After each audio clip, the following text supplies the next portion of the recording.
Apple's just released 3 new iPhones, and I think it's safe to say that the home button has gone the way of the headphone jack. May they both rest in peace. Regardless, I managed to get my hands on a XS Max and a XS, and figured, as is the usual here on this channel, I would try to do a complete walkthrough for you guys. Now, if you're not familiar, a complete walkthrough on this channel is where I try to go through every single feature. I even do some tests, etc., so that you guys are better prepared should you be in the market to actually go buy the device. Now, with that said, there's a lot to go through. The iPhone XS complete walkthrough, this one, and the iPhone XS Max walkthrough that I'm going to release shortly are probably the 2 most comprehensive walkthroughs I've ever done. I tested everything.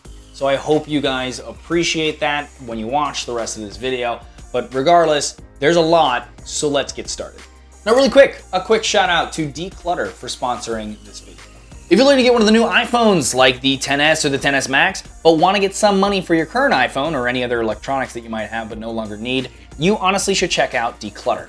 You send them your stuff, they sell it for you and give you cash, up to 33% more than selling it back to your carrier, by the way. No need to deal with auction sites or meeting people at coffee shops to sell your stuff. Simple, easy, and you get the cash quick so that you can go get that new device ASAP. If you use code UNLOCKER10, you can get an extra 10% cash for your item. You can check it out at the link in the description. Now, first up, all of the phones from the XS to the XS Max and the XR that's coming out later now sport the same look overall as the 10 from last year, complete with a notch for the facial recognition sensors, an end-to-end screen, etc. According to Apple, though, the scratch-resistant glass on the front and back of the XS and the XS Max is the, quote, strongest ever on a smartphone. Which, by the way, I can personally attest to, as the first day I got the XS Max, very upset, but I put it on a bar table. And then 10 minutes later, I heard it hit the ground. To my surprise, though, I picked up the Max, and the only damage was a little bit of paint missing from 2 of the corners. I was annoyed that it slid off the table. It is a slippery device, just like the 10, but also sort of impressed. And since both the XS and the XS Max are made out of the same materials, I'd say that they're both gonna handle similarly. The XS comes in silver, space gray, and gold, with the gold being the color that I have here and the new color for this year. The XS comes in 64 gigs, 256 gigs, and 512 gigs of storage with no expandable memory as usual. And there's no getting around it. It's basically identical in design to the 10. In fact, one of the reasons I got the gold, and might suggest that you do the same, but that's up to you, is that it's the only way to distinguish the XS from the 10 when you're just glancing at them. Every dimension otherwise is the same, save for the weight, which is only 3 grams heavier, which means that you probably can't tell when holding them both at the same time.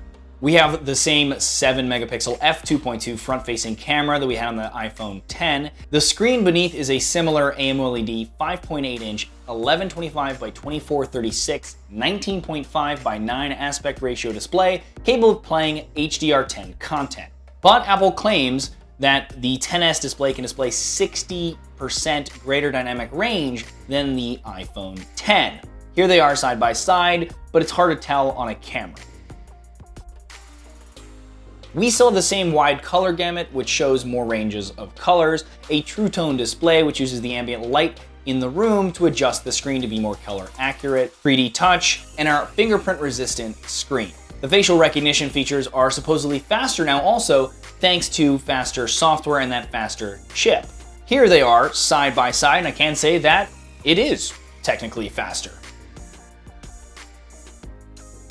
The iPhone XS is now IP68 instead of 67 certified, so that means that 2 meters underwater for 30 minutes versus the 1 meter before. Sound-wise, we have dual stereo speakers like the iPhone X, but according to Apple, they have, quote, wider stereo sound, thanks to more powerful speakers. And so, of course, I tested that, and here we have the iPhone X, and here we have the iPhone XS.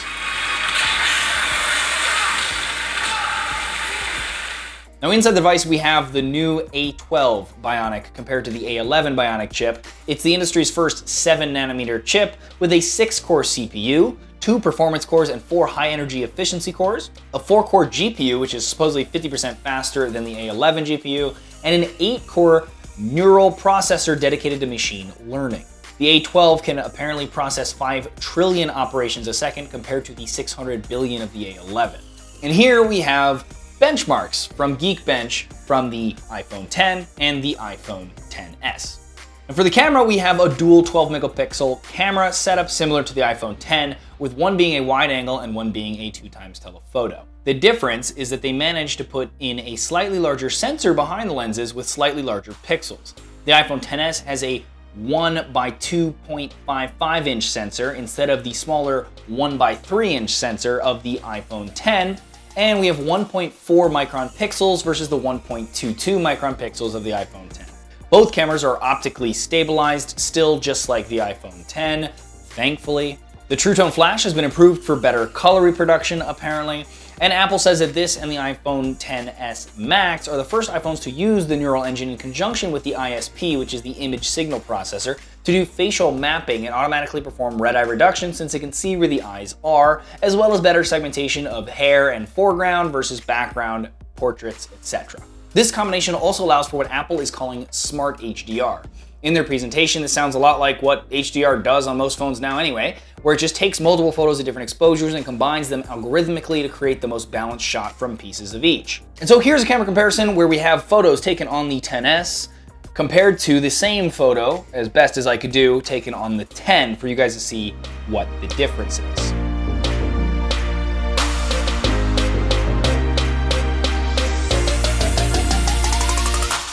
You can now also adjust the bokeh after the fact, something that other companies have had for a while, but it's great to see on the iPhone finally. Video-wise, we have 4 microphones for recording better stereo sound, and we have the ability to have extended dynamic range for video up to 30 frames per second. And just because, we should test it, right? Here is a video shot on the XS with the same video as best as I could do shot on the X next to it, so you guys can tell the difference there as well.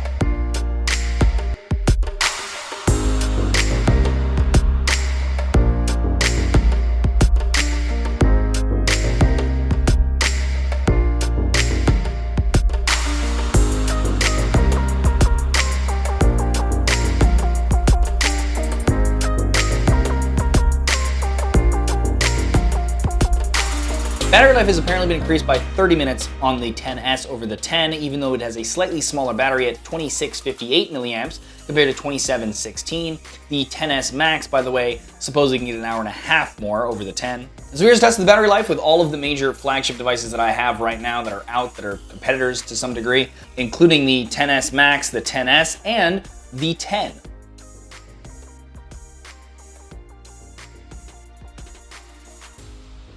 And they claim it has better wireless charging, but they didn't really say what that meant, so I tested it. And it turns out that up to 80% at least, the XS is faster at wirelessly charging than the X, but once we get to 80%, the X actually gets to 100 faster than the XS does. Now, because getting up to 80 is probably more important, I would say that is improved, but there you go. Now, Gigabit LTE is finally available on the newer iPhones as well, which means that you'll not only get faster speeds, but you'll also get better coverage thanks to things like 4x4 MIMO, which uses multiple antennas, 4 of them, to get better signal compared to older iPhones. Again, it's something we've seen in other devices and I've even done videos on, which I'll link below if you want to learn more about how it works. But I decided to put the two side by side in an area that I know Gigabit LTE is available here in New York City in Manhattan to see how they did and compared them to an Android equivalent.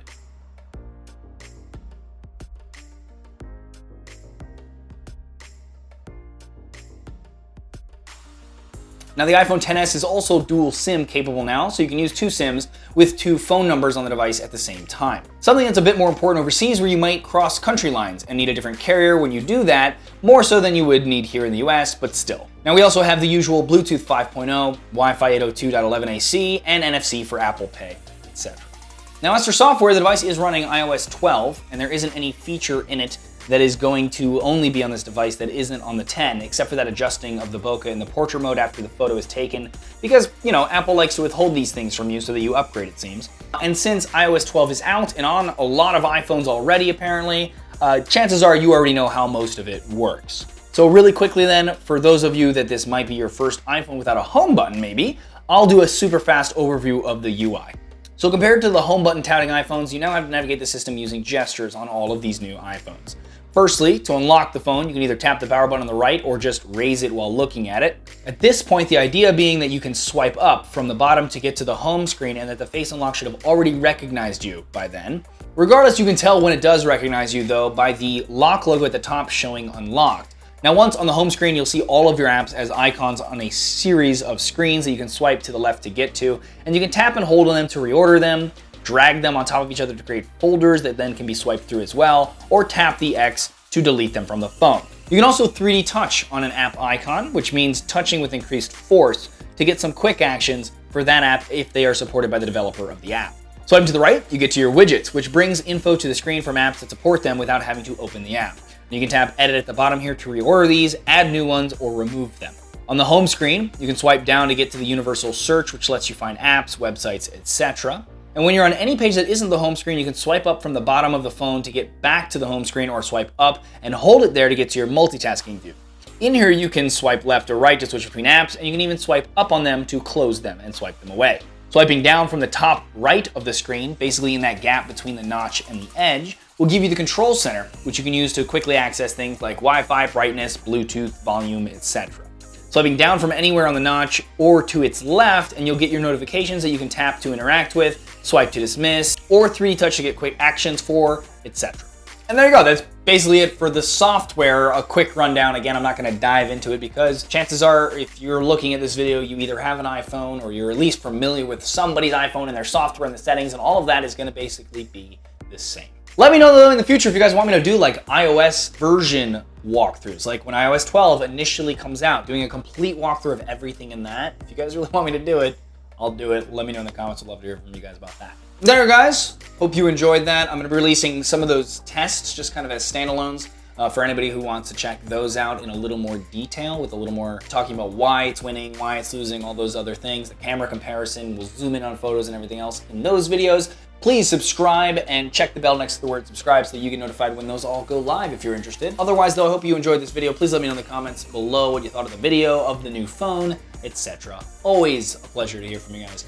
And as always, regardless, thanks for watching.